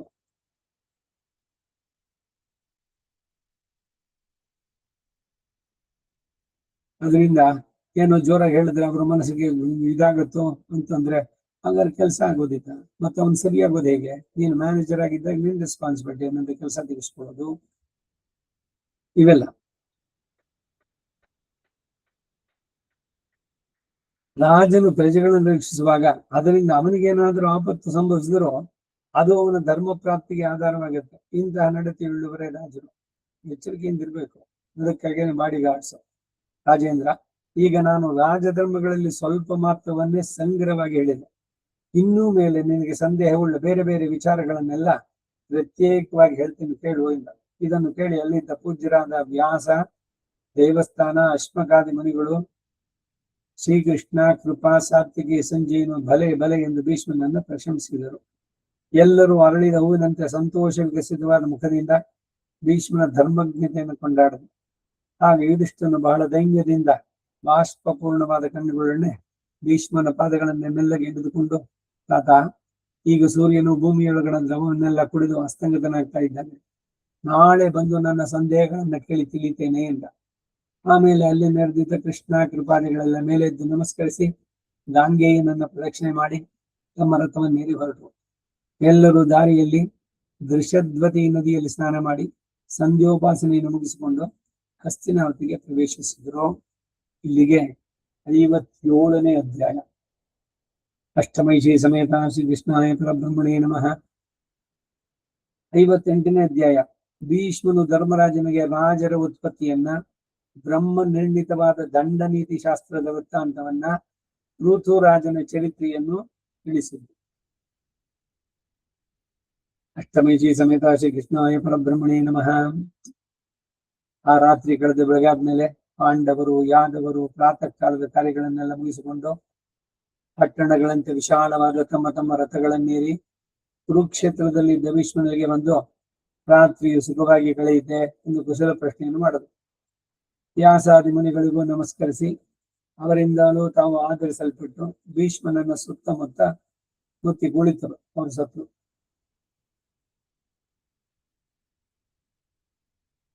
ಆಮೇಲೆ ಧರ್ಮರಾಜನು ಭೀಷ್ಮನಿಗೆ ನಮಸ್ಕರಿಸಿ ಬದ್ಧಾಂಜಲಿಯಾಗಿ ಹೀಗೆಂದು ಪ್ರಶ್ನೆ ಮಾಡಿದನು. ತಾತ, ರಾಜ ಎಂಬ ಶಬ್ದ ವ್ಯವಹಾರದಲ್ಲಿರುವುದಷ್ಟೇ. ಈ ಶಬ್ದ ಹುಟ್ಟಿದ್ದು ಹೀಗೆ? ಇತರ ಮನುಷ್ಯರಂತೆಯೇ ರಾಜನಿಗೂ ಕೈ, ಕಾಲು, ಕೊರಳು ಮುಂತಾದ ಅವಯವಗಳಿದೆ. ಇಂದ್ರಿಯಗಳು ಹಾಗೆ, ಮನಸ್ಸು ಹಾಗೆ. ಅವನಿಗೂ ಮನುಷ್ಯ ಸಾಮಾನ್ಯವಾದ ಸುಖ ದುಃಖಗಳೆಲ್ಲ ಉಂಟು. ಮುಖ, ಹೆಗಲು, ಹೊಟ್ಟೆ ಮುಂತಾದವು ಅವನಿಗೂ ಇದೆ. ಅಸ್ಥಿ, ಮಾಂಸ, ರಕ್ತ, ಮಜ್ಜೆ, ಶುಕ್ಲ ಎಂಬ ಧಾತುಗಳು ಎಲ್ಲ ಮನುಷ್ಯರಿಗೆ ಇರುವಂತೆ ಅವನಿಗೂ ಇದೆ. ಶ್ವಾಸೋಚ್ಛ್ವಾಸಗಳು, ಪ್ರಾಣಗಳು, ದೇಹವು ಎಲ್ಲರಂತೆ ಅವನಿಗೂ ಇದೆ. ಅವನು ಇತರ ಮನುಷ್ಯರಂತೆ ಜನನ ಮರಣಗಳಿಗೆ ಪಾತ್ರನೇ. ಅವನಲ್ಲಿಯೂ ಮನುಷ್ಯ ಸಾಮಾನ್ಯವಾದ ಗುಣಗಳೆಲ್ಲ ಇರುವಲ್ವೇ? ಹೀಗಿರುವಾಗ ಅವನೊಬ್ಬ ಮಾತ್ರ ತನಗಿಂತಲೂ ಬುದ್ಧಿಯಲ್ಲಿಯೂ ಪರಾಕ್ರಮದಲ್ಲಿಯೂ ಮೇಲೆನಿಸಿದ ವಿದ್ವಾಂಸರಿಗೂ ಶೂರರಿಗೂ ಅಧಿಪನಿಸಿ ಎನಿಸಿಕೊಂಡಿರೋದು ಹೇಗೆ? ಅನೇಕ ವೀರರಿಂದಲೂ ಶೂರರಿಂದಲೂ ವಿದ್ಯಾವಂತರಿಂದಲೂ ಆರ್ಯರಿಂದಲೂ ತುಂಬಿದ ಭೂಮಂಡಲವನ್ನೆಲ್ಲ ಅವನೊಬ್ಬನೇ ಆಳುತ್ತಿರುವುದು ಹೇಗೆ? ಲೋಕವೆಲ್ಲ ಅವನ ಅನುಗ್ರಹಕ್ಕಾಗಿ ಕಾದಿರೋದು ಯಾಕೆ? ಆ ರಾಜನೊಬ್ಬನು ವಿವೇಕಿಯಾಗಿದ್ದು ಲೋಕವೆಲ್ಲ ವಿವೇಕದಿಂದಿರುತ್ತೆ. ಅವನು ಕೆಟ್ಟ ದಾರಿಯಲ್ಲಿದ್ದಾಗ ಲೋಕವೆಲ್ಲ ಕೆಡುತ್ತೆ. ಇದೇನು ವಾಸ್ತವವಾಗಿ ನಡೀತಾ ಇದೆ. ಇಂತಹ ಪ್ರಭಾವವು ಅವನಿಗೆ ಎಲ್ಲಿಂದ ಬಂತು? ಈ ತತ್ವವನ್ನು ನಾನು ನಿನ್ನಿಂದ ಕೇಳಿ ತಿಳಿಯಬೇಕು ಹೊಂದಿದ್ದೇನೆ. ಅದನ್ನ ನನಗೆ ತಿಳಿಸಬೇಕು. ಇದರ ಕಾರಣ ಮಹತ್ತಾಗಿರ್ಬೇಕೆ ಹೊರತು ಅಲ್ಪವಾಗಿರ್ಲಾರ್ದು. ಯಾಕೆಂದ್ರೆ ಮನುಷ್ಯ ಸಾಮಾನ್ಯರಲ್ಲಿ ಒಬ್ಬನಾದವನಿಗೆ ಲೋಕವೆಲ್ಲ ಕೈಕಟ್ಟಿ ನಮಸ್ಕರಿಸುತ್ತಿರುವುದಿಲ್ವೇ ಎಂದ. ಅದಕ್ಕೆ ಭೀಷ್ಮನು, ಹೇ ಧರ್ಮರಾಜ, ಮೊದಲು ರಾಜ್ಯವು ಹೇಗೆ ಉತ್ಪನ್ನವಾಯಿತು ಅನ್ನೋದನ್ನು ತಿಳಿಸ್ತೇನೆ. ಸಾವಧಾನವಾಗಿ ಕೇಳು, ಅಟೆಂಟಿವ್ ಆಗಿ ಕೇಳು ಅಂತ. ಸಾವಧಾನ ಅಂದ್ರೆ ಕೃತಿ ಯುಗದಲ್ಲಿ ಮೊದಲು ಈ ರಾಜ್ಯ ಪದ್ಧತಿ ಆರಂಭ ಆಯಿತು. ಅದಕ್ಕೆ ಮೊದಲು ಯಾರಿಗೂ ದಂಡನವೇ ಇಲ್ಲ, ದಂಡಿಸತಕ್ಕವರು ಇಲ್ಲ. ಪ್ರಜೆಗಳು ಧರ್ಮದಿಂದಲೇ ಒಬ್ಬರಿಗೊಬ್ಬರು ರಕ್ಷಣೆಯನ್ನು ಹೊಂದುತ್ತಾ ಇದ್ರು. ಯಾವಾಗ ಪ್ರತಿಯೊಬ್ಬರು ಅವರವರು ಧರ್ಮವನ್ನ ಬಿಟ್ಟು ಅತಿಕ್ರಮಿಸೋದಿಲ್ವೋ ಅಲ್ಲಿ ಶಾಂತಿ ನೆಲೆಸುತ್ತೆ. ಇದೇ ರಾಮರಾಜ್ಯದ ಕಾನ್ಸೆಪ್ಟ್.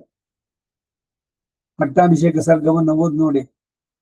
ಪ್ರತಿಯೊಬ್ಬರು ಕೂಡ ಸ್ವಧರ್ಮೇ ನಿರತಃ, ಮತ್ತೊಬ್ಬನ ಸೊತ್ತನ್ನಾಗ್ಲಿ ಇದಾಗ್ಲಿ ಯಾರು ಬಯಸ್ತಾ ಇರ್ಲಿಲ್ಲ.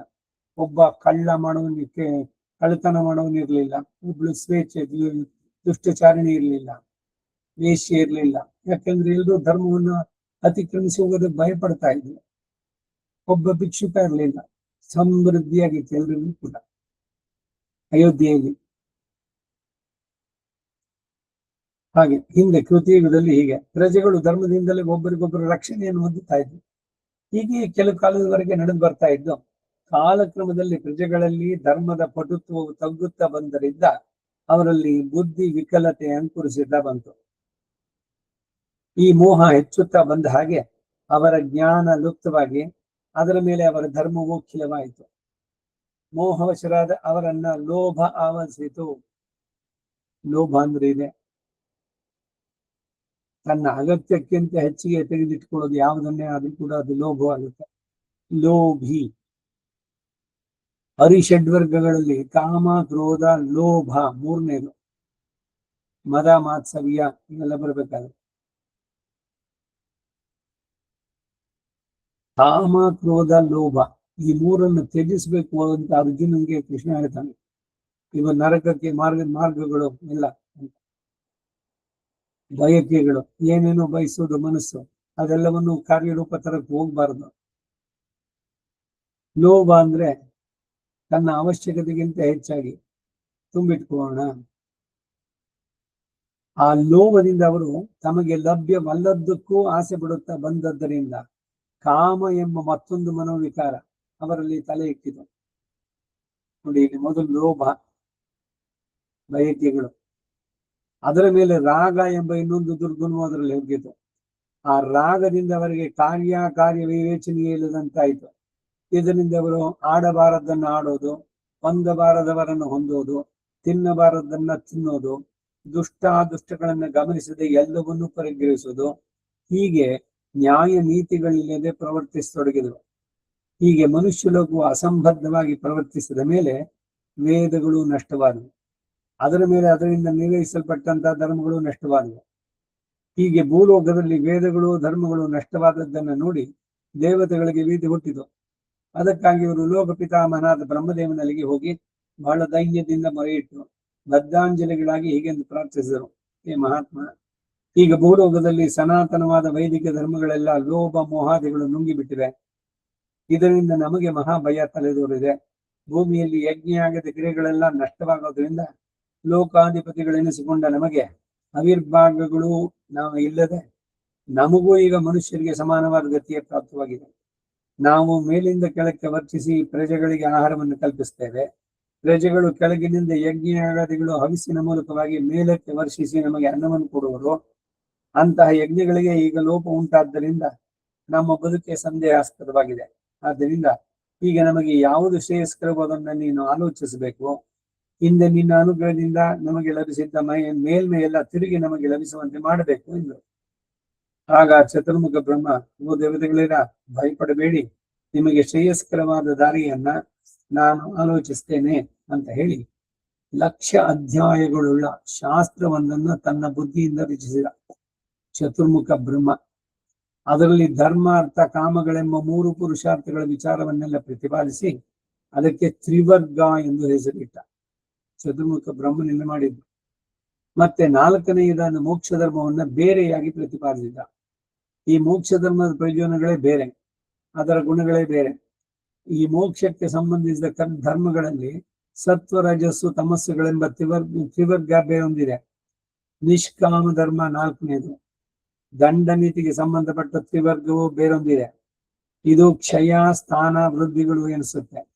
ಮನಸ್ಸು, ಕಾಲ, ದೇಶ, ಸಾಧನ, ಪ್ರಯೋಜನ, ಕಾರಣಗಳು ಎಂಬ ಈ 6 ದಂಡ ನೀತಿಗೆ ಸಂಬಂಧಿಸಿದ ಷಡ್ವರ್ಗ ಎನಿಸುತ್ತೆ.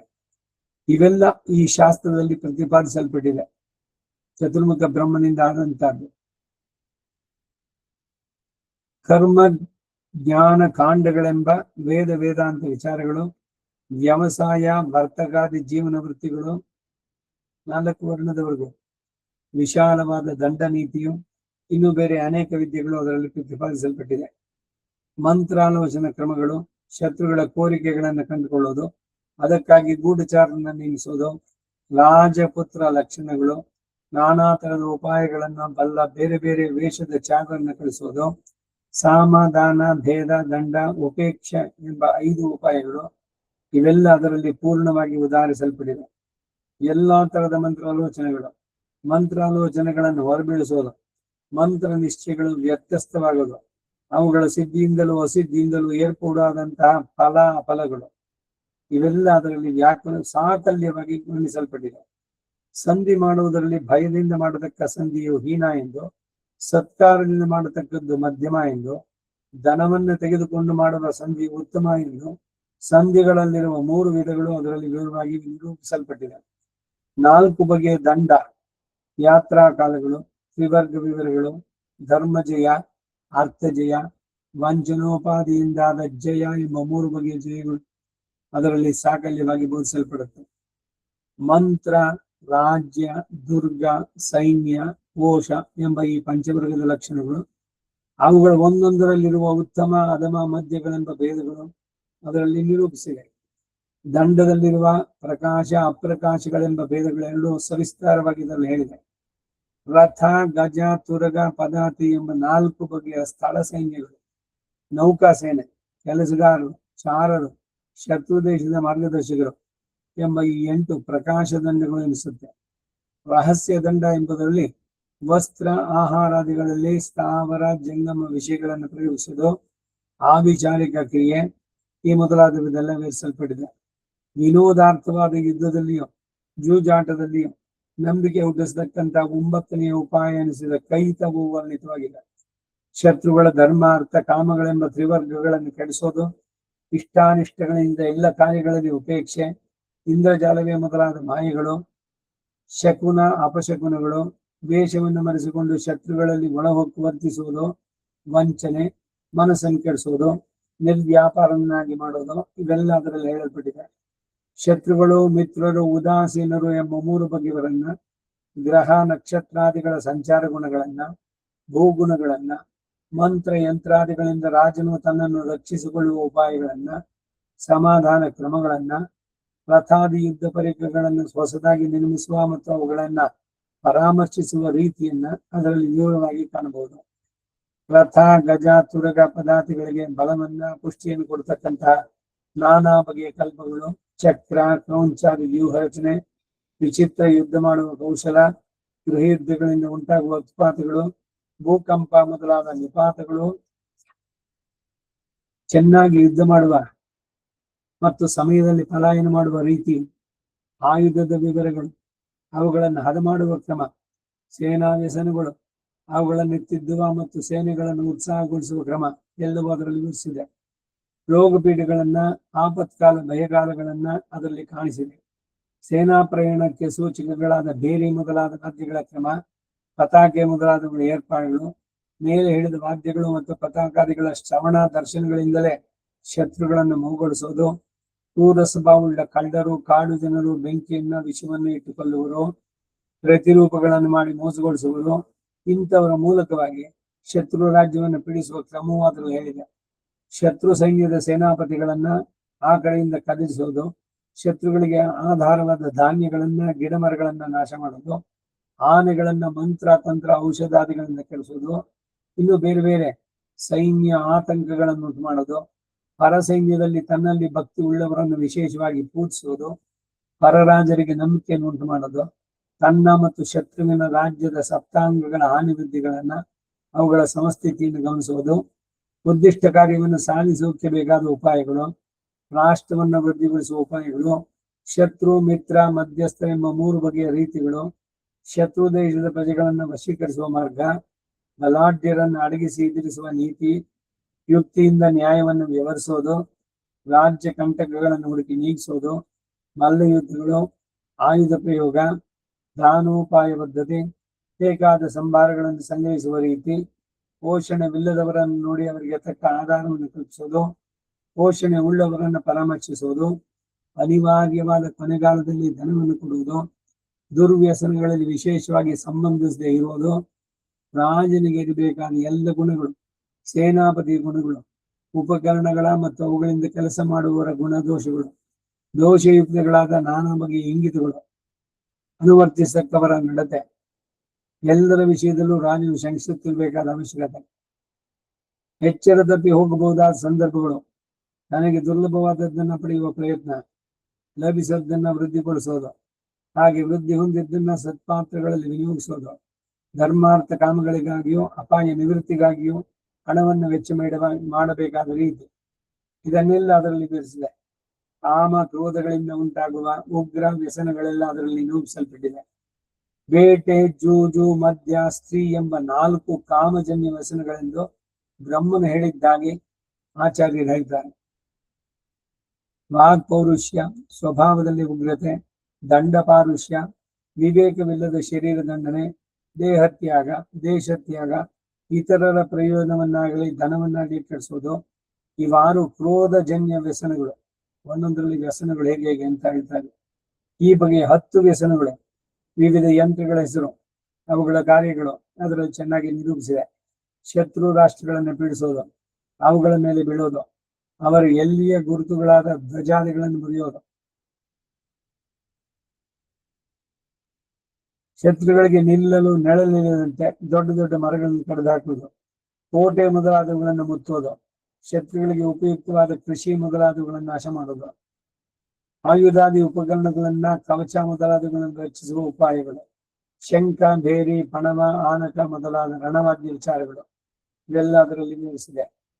ರತ್ನಗಳು, ಪಶುಗಳು, ಭೂಮಿ, ವಸ್ತ್ರ, ಬಂಗಾರ, ದಾಸ, ದಾಸಿ ಎಂಬ 6 ಬಗೆಯ ದ್ರವ್ಯಗಳನ್ನ ತನಗಾಗಿ ಸಂಗ್ರಹಿಸುವುದು, ಶತ್ರುಗಳಿಗೆ ಸಂಬಂಧಪಟ್ಟ ಅವುಗಳನ್ನ ನಾಶಪಡಿಸುವುದು, ತನಗೆ ಹೊಸದಾಗಿ ಲಭಿಸಿದ ರಾಜ್ಯದಲ್ಲಿ ಶಾಂತಿಯನ್ನು ನೆಲೆಗೊಳಿಸುವುದು, ಸಜ್ಜನರನ್ನ ಪೂಜಿಸುವುದು, ವಿದ್ವಜ್ಜನರನ್ನೇ ಕಲ್ತಿರುವುದು, ಜಪ ಹೋಮಾದಿ ವಿಧಿಗಳನ್ನು ತಿಳಿಯೋದು, ಮಂಗಳ ದ್ರವ್ಯಗಳನ್ನು ಸ್ಪರ್ಶಿಸುವ ವಿಧಿ, ದೇಹಾಲಂಕಾರ ಕ್ರಮಗಳು, ಭೋಜನ ವಿಧಿ, ಆಸ್ತಿಗತೆ, ತಾನೇ ಏಕಾಕಿಯಾಗಿ ಪ್ರಯತ್ನಿಸಬೇಕಾದ ಕಾರ್ಯ ಸಂದರ್ಭಗಳು, ಸತ್ಯಸಂಧತೆ, ಮಧುರ ವಾಕು, ಉತ್ಸವಾದಿಗಳಲ್ಲಿ ಜನರು ಸೇರುವಾಗ ಧ್ವಜಾದಿಗಳಿಂದ ಗೃಹಗಳನ್ನು ಅಲಂಕರಿಸುವ ರೀತಿ, ಎಲ್ಲಾ ರಾಜ್ಯಾಧಿಕಾರ ವ್ಯವಹಾರಗಳಲ್ಲಿ ಪ್ರತ್ಯಕ್ಷವಾಗಿಯೂ ಪರೋಕ್ಷವಾಗಿಯೂ ಮಾಡಬೇಕಾದ ಕಾರ್ಯಗಳು, ಜನರ ನಡವಳಿಕೆಗಳನ್ನು ಯಾವಾಗಲೂ ಎಚ್ಚರದಿಂದ ಪರೀಕ್ಷಿಸ್ತಾ ಇರುವುದು, ಬ್ರಾಹ್ಮಣರು ದಂಡನಾರ್ಹರಲ್ಲದ ಸಂದರ್ಭಗಳು, ಯುಕ್ತಿಯುಕ್ತವಾಗಿ ದಂಡನೆ ಮಾಡುವ ರೀತಿ,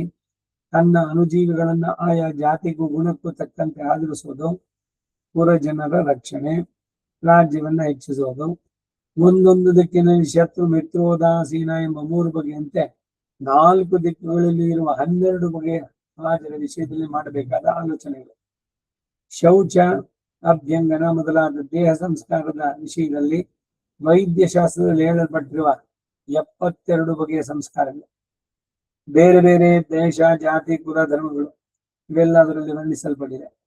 ಮತ್ತು ಧರ್ಮಾರ್ಥ ಕಾಮ ಮೋಕ್ಷಗಳು, ಧನಾರ್ಜನೆ, ಅದಕ್ಕೆ ಬೇಕಾದ ವಿವಿಧ ಉಪಾಯಗಳು, ಕೃಷಿ ಮೊದಲಾದವುಗಳನ್ನು ವೃದ್ಧಿಗೊಳಿಸುವ ಕ್ರಮ, ರಾಜ್ಯದ ಆದಾಯವನ್ನು ಹೆಚ್ಚಿಸುವುದಕ್ಕೆ ಬೇಕಾದ ಕಾರ್ಯಗಳು, ಮಾಯಾಪ್ರಯೋಗಗಳು, ಪ್ರವಾಹಗಳಲ್ಲಿ ಸ್ಥಿರವಾಗಿ ನೀರು ನಿಂತ ಕಡೆಗಳಲ್ಲಿ ಅದನ್ನು ಕೆಡಿಸುವ ಉಪಾಯಗಳು, ಜನರು ಸನ್ಮಾರ್ಗವನ್ನು ತಪ್ಪದೆ ನಡೆಯುವಂತೆ ಮಾಡುವುದು, ಈ ಅಂಶಗಳೆಲ್ಲ ಅದರಲ್ಲಿ ವಿಸ್ತಾರವಾಗಿ ಹೇಳಿದೆ. ಹೇ ಯುಧಿಷ್ಠಿರ, ಪೂಜ್ಯನಾದ ಬ್ರಹ್ಮದೇವನು ಈ ನೀತಿ ಗ್ರಂಥವನ್ನು ರಚಿಸಿದ ಮೇಲೆ ಇಂದ್ರಾದಿ ದೇವತೆಗಳನ್ನು ನೋಡಿ ಇದು ಲೋಕೋಪಕಾರಾರ್ಥವಾಗಿಯೂ ಧರ್ಮಾರ್ಥ ಕಾಮ ಸಾಧನೆಗಳಿಗಾಗಿಯೂ ಸಕಲ ಶಾಸ್ತ್ರಗಳಿಂದ ಕಡೆದು ತೆಗೆದ ಬೆಣ್ಣೆ ಅಂತ ತಿಳಿಯಿರಿ. ಸಮಸ್ತ ವಾಕ್ಯಗಳ ಸಾರವನ್ನು ಸಂಗ್ರಹಿಸಿ ಈ ದಂಡ ನೀತಿ ಶಾಸ್ತ್ರ ರಚಿಸಲ್ಪಟ್ಟಿದೆ. ಈ ಶಾಸ್ತ್ರ ಲೋಕ ರಕ್ಷಣೆಗೆ ಮುಖ್ಯ ಸಾಧನವಾದದ್ದು. ಇದು ಲೋಕದ ನಿಗ್ರಹ ಅನುಗ್ರಹಗಳಿಗೆ ಸಾಧಕವಾಗಿ ಸರ್ವತ್ರ ವ್ಯಾಪಿಸಿದೆ. ಇದು ದಂಡದಿಂದಲೇ ನಡೆಸಲ್ಪಡುವುದರಿಂದಲೂ ಪುರುಷಾರ್ಥ ಸಾಧನೆಗಾಗಿ ದಂಡವೇ ಎಲ್ಲರನ್ನೂ ನಡೆಸುವುದರಿಂದಲೂ ತ್ರಿಲೋಕಗಳಲ್ಲಿ ಇದಕ್ಕೆ ದಂಡ ನೀತಿ ಎಂದೇ ಹೆಸರು ಪ್ರಸಿದ್ಧವಾಗಿದೆ. ಚತುರ್ಮುಖ ಬ್ರಹ್ಮ ಮಾಡಿದ್ದು ದಂಡ ನೀತಿ. ಷಾಡ್ಗುಣ್ಯ ಗುಣಗಳ ಸಾರ ಎನಿಸಿಕೊಂಡಂತ ಈ ನೀತಿ ಶಾಸ್ತ್ರ ಇನ್ನು ಮೇಲೆ ಮಹಾತ್ಮರಲ್ಲಿ ಸ್ಥಿರವಾಗಿ ನೆಲೆಗೊಂಡಿರುತ್ತೆ. ಇವರಲ್ಲಿ ಧರ್ಮ, ಅರ್ಥ, ಕಾಮ, ಮೋಕ್ಷಗಳೆಂಬ ಚತುರ್ವಿಧ ಪುರುಷಾರ್ಥಗಳು ಕೂಡ ನಿರೂಪಿಸಲ್ಪಟ್ಟಿದೆ ಎಂದ. ಆ ಶಾಸ್ತ್ರವನ್ನು ಮೊದಲು ಉಮಾಪತಿಯಾದ ಶಂಕರನು ಗ್ರಹಿಸಿ ವಿಶಾಲಾಕ್ಷನು ಬಹುರೂಪನಾದ ಆ ಶಿವ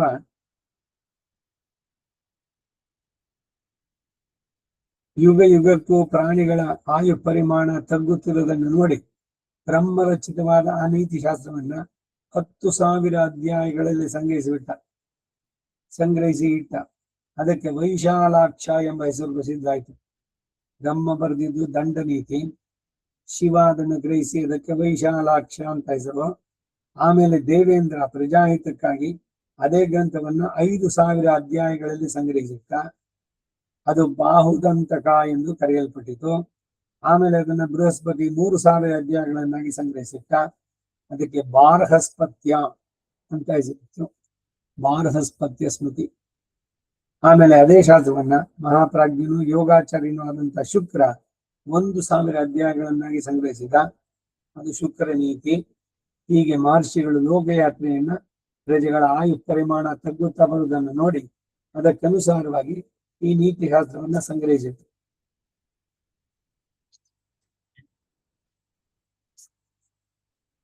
ಆಮೇಲೆ ದೇವತೆಗಳು ಪ್ರಜಾನಾದನ ಶ್ರೀ ವಿಷ್ಣುವಿನ ಬಳಿಗೆ ಹೋಗಿ ಮನುಷ್ಯರನ್ನೆಲ್ಲ ನೀತಿಗೆ ಅನುಸಾರವಾಗಿ ನೇಮಿಸಿ ಆಳಬಲ್ಲಂತ ಶಕ್ತಿಯುಳ್ಳ ಮಹಾಪುರುಷನೊಬ್ಬನನ್ನು ತಮಗೆ ಕರುಣಿಸಬೇಕು ಅಂತ ಪ್ರಾರ್ಥಿಸಿದ್ರು. ಮಹಾವಿಷ್ಣು ಸ್ವಲ್ಪ ಹೊತ್ತು ತನ್ನಲ್ಲಿ ಆಲೋಚಿಸಿ ತನ್ನ ಮನಸ್ಸಿನಿಂದಲೇ ವಿರಜ ಎಂಬ ಮಹಾ ತೇಜಸ್ವಿಯಾದ ಪುತ್ರನೊಬ್ಬನನ್ನು ಸೃಷ್ಟಿಸಿದ. ಆ ವಿರಜಸ್ಸು ಭೂಮಿಯಲ್ಲಿ ಪ್ರಭುತ್ವವನ್ನು ಪರಿಗಣಿಸದೆ ಹೋದ. ಅವನ ಬುದ್ಧಿಯು ಶಾಸ್ತ್ರಗಳಲ್ಲಿಯೇ ಪರಿಶ್ರಮ ಉಳ್ಳದ್ದಾಗಿದ್ದರಿಂದ ಸನ್ಯಾಸದಲ್ಲಿ ಪ್ರವರ್ತಿಸಿತು. ಅವನಿಗೆ ಕೀರ್ತಿಮಂತ ಅಂತ ಒಬ್ಬ ಪುತ್ರ ಇದ್ದ. ಅವನು ಪಂಚೇಂದ್ರಿಯಗಳ ವಿಷಯಗಳನ್ನು ನಿರಾಕರಿಸಿ ಮೋಕ್ಷರತನಾದ. ಕೀರ್ತಿಮಂತನಿಗೆ ಕರ್ದಮ ಎಂಬ ಮಗನಾದ. ಇವನು ದೊಡ್ಡ ತಪಸ್ವಿಯಾದ. ಇವನಿಗೆ ಅನಂಗ ಎಂಬ ಮಗನಾದ. ಇವನು ಪ್ರಜಾರಕ್ಷಣೆಯ ಭಾರವನ್ನು ವಹಿಸಿ ದಂಡ ನೀತಿಗಳಲ್ಲಿ ನಿಪುಣಾಯಿಸಿದ ಅನಂಗ. ಆ ಅನಂಗನಿಗೆ ಅತಿಬಲ ಎಂಬ ಮಗನಾದ. ಇವನು ತನ್ನ ತಂದೆಯ ಕಾಲಾನಂತರದಲ್ಲಿ ದೊಡ್ಡ ರಾಜ್ಯವನ್ನು ವಹಿಸಿ ನೀತಿಯಿಂದ ಸ್ವಲ್ಪ ಕಾಲದವರೆಗೆ ಆಳ್ತಾ ಇದ್ದ. ಆಮೇಲೆ ಒಮ್ಮೆ ಅವನು ಇಂದ್ರಿಯ ವಶನಾಗಿ ವಿಷಯ ಸುಖಗಳಲ್ಲಿ ಆಸೆಗೊಂಡ. ಅತ್ಯಂತ ರೂಪವತಿಯೋ ಭಾಗ್ಯ ಸಂಪನ್ನೆಯೂ ಆದಂತಹ ಸುನೀತೆ ಎಂಬುವಳನ್ನು ಮೋಹಿಸಿ ಅವಳಲ್ಲಿ ರಮಿಸ್ತಾ ಇದ್ದ. ಆ ಸುನೀತಿ ಎಂಬಳು ಮೃತ್ಯುವಿನ ಮಾನಸ ಪುತ್ರಿ, ಮಹಾಪತಿವ್ರತೆ, ಅತ್ಯಂತ ಗುಣವತಿ, 3 ಲೋಕದಲ್ಲಿಯೂ ಪ್ರಖ್ಯಾತಿಗೊಂಡವು. ಅವಳಲ್ಲಿ ಅತಿಬಲ, ಅತ್ಯಂತ ಮೋಹವಶನಾಗಿ ಇಂದ್ರಿಯರತನಾಗಿದ್ದ. ಅವಳಲ್ಲಿ ವೇನ ಎಂಬ ಮಗ ಹುಟ್ಟಿದ. ಆ ವೇನನು ರಾಗದ್ವೇಷಾದಿ ದುರ್ಗುಣಗಳಿಗೆ ನೆಲೆಯಾಗಿ ಪ್ರಜೆಗಳಲ್ಲಿ ಧರ್ಮವನ್ನು ಮೀರಿ ವರ್ತಿಸ್ತಾ ಇದ್ದ. ಈ ಅನ್ಯಾಯವನ್ನು ನೋಡಿ ಸಹಿಸಲಾರದೆ ಬ್ರಹ್ಮವಾದಿಗಳಾದ ಮುನಿಗಳು ಅವನನ್ನ ಮಂತ್ರಿಸಿದ ದರ್ಭಗಳಿಂದಲೇ ಕೊಂದುಬಿಟ್ರು ವೇನನನ್ನ. ಆಮೇಲೆ ಮಹರ್ಷಿಗಳು ಆ ವೇನನ ಬಲತೊಡೆಯನ್ನು ಮತಿಸಲು ಅಲ್ಲಿಂದ ಅತ್ಯಂತ ಕುರೂಪಿಯೂ ಅಶುಚಿಯೂ ಆದಂತಹ ವ್ಯಕ್ತಿಯೊಂದು ಎನಿಸಿದ. ಆ ಆಕೃತಿ ಕುಳ್ಳಾಗಿ, ಕೆಂಪಾದ ಕಣ್ಣುಗಳಿಂದ ಕಪ್ಪಾಗಿ, ಕದರಿದ ತಲೆ ಕೂದಲುಗಳಿಂದ ಭಯಂಕರ ಉಳ್ಳದ್ದಾಗಿ, ಬೆಂದ ಮರದ ದಿಂಡಿನಂತೆ ಕಾಣಿಸ್ತಾ ಇತ್ತು. ಆ ಪುರುಷಾಕೃತಿಯನ್ನು ಕಂಡು ಋಷಿಗಳು ನಿಷೀದ ನಿಷೀದ, ಕುಳ್ಳಿರು ಕುಳ್ಳಿರು ಎಂದು ಕೂಗಿದ್ರು. ಹೀಗೆ ಋಷಿಗಳ ಬಾಯಿಂದ ಹೊರಟ ಶಬ್ದದಿಂದ ಅವನಿಗೆ ನಿಷಾದ ಎಂದು ಹೆಸರಾಯಿತು. ಅದರ ಮೇಲೆ ಪರ್ವತ ಅರಣ್ಯವಾಸಿಗಳಾದ ಕ್ರೂರ ಸ್ವಭಾವವುಳ್ಳಂತಹ ನಿಷಾದರು, ವಿಂಧ್ಯಾಟವಿಯಲ್ಲಿ ಮ್ಲೇಚ್ಛರು, ಅವನಿಂದ ಮುಂದೆ ಹುಟ್ಟಿದ ಜಾತಿಯವರೇ. ಇವರು ಅನೇಕ ಸಹಸ್ರ ಸಂಖ್ಯೆಯಿಂದ ವೃದ್ಧಿ ಹೊಂದಿದ್ರು. ಆಮೇಲೆ ಆ ಮುನಿಗಳು ವೇನನ ಬಲಗೈಯನ್ನು ಮತ್ತಿಸಿದ್ರು. ಹಾಗಾದ್ರಿಂದ ಇಂದ್ರ ಸಮಾನ ತೇಜಸ್ಸಿನಿಂದ ಕವಚಾದರಿಯಾಗಿ ಕತ್ತಿಯನ್ನು ನಡುವಿನಲ್ಲಿ ಸಿಕ್ಕಿಸಿಕೊಂಡು ಧನುರ್ಬಾಣಗಳ ಹಿಡಿದ ದಿವ್ಯ ಪುರುಷ ಆಕೃತಿ ಒಂದು ಹುಟ್ಟಿತು. ಅವನು ವೇದಾಂಗಗಳನ್ನು ಬಲವನಾಗಿ ಧನುರ್ವೇದ ಪಾರಂಗತನೂ ಆಗಿದ್ದ. ಆ ಪುರುಷ ಶ್ರೇಷ್ಠನಲ್ಲಿ ಸಮಸ್ತ ದಂಡ ನೀತಿಗಳು ಬಂದು ನೆಲೆಸಿದವು. ಆಗ ಅವನು ಕೈ ಜೋಡಿಸಿ ಅಲ್ಲಿದ್ದ ಮುನಿಗಳಿಗೆ ನಮಸ್ಕರಿಸಿ, ಓ ಮಹಾತ್ಮರೇ, ನನ್ನ ಬುದ್ಧಿಯು ಬಹಳ ತಿಳುವಾಗಿ ಅತಿ ಸೂಕ್ಷ್ಮಗಳಾದ ಧನ್ಮಾತಗಳನ್ನ ತಿಳಿದುಕೊಳ್ತಾ ಇದೆ. ಈ ಜ್ಞಾನದಿಂದ ನಡೆಸಬೇಕಾದ ಕಾರ್ಯ ಏನು ಎನ್ನುವುದನ್ನ ನೀವು ಯಥಾವತ್ತಾಗಿ ತಿಳಿಸಬೇಕು. ಈಗ ನೀವು ನನಗೆ ಪ್ರಯೋಜನಕರವಾದ ಯಾವ ಕಾರ್ಯವನ್ನು ಹೇಳಿದ್ರೋ ಅದನ್ನು ನಾನು ತಪ್ಪದೆ ನಡೆಸ್ತೇನೆ. ನಿಮಗೆ ಇದರಲ್ಲಿ ವಿಚಾರ ಏನು ಬೇಡ ಎಂದ. ಆಗ ದೇವತೆಗಳು ಮಹರ್ಷಿಗಳು ಅವನನ್ನು ಕುರಿತು, ನೀನು ಯಾವ ಕಾರ್ಯಗಳಲ್ಲಿ ಧರ್ಮ ನೆಲೆಗೊಂಡಿರುವುದೋ ಅವುಗಳನ್ನು ನಿಶ್ಶಂಕೆಯಿಂದ ನಡೆಸ್ತಾ ಇರಬೇಕು. ಸಮಸ್ತ ಪ್ರಾಣಿಗಳ ವಿಷಯದಲ್ಲಿಯೂ ನೀನು ಇದು ಪ್ರಿಯ ಎಂದು ಅದು ಅಪ್ರಿಯ ಎಂದು ಪಕ್ಷಪಾತ ಬುದ್ಧಿಯ ನಡೆದೆ ಸಮವರ್ತಿಯಾಗಿರು. ಕಾಮ, ಕ್ರೋಧ, ಲೋಭ ಈ ಮಾನಗಳನ್ನ ದೂರ ಮಾಡು. ನೀನು ಯಾವಾಗಲೂ ಧರ್ಮವೊಂದರಲ್ಲೇ ದೃಷ್ಟಿ ಇಟ್ಟು ಧರ್ಮವನ್ನ ಮೀರಿದವನು ಯಾವನೇ ಆದರೂ ಅವನನ್ನು ನಿನ್ನ ಕೈಯಿಂದಲೇ ದಂಡಿಸಬೇಕು.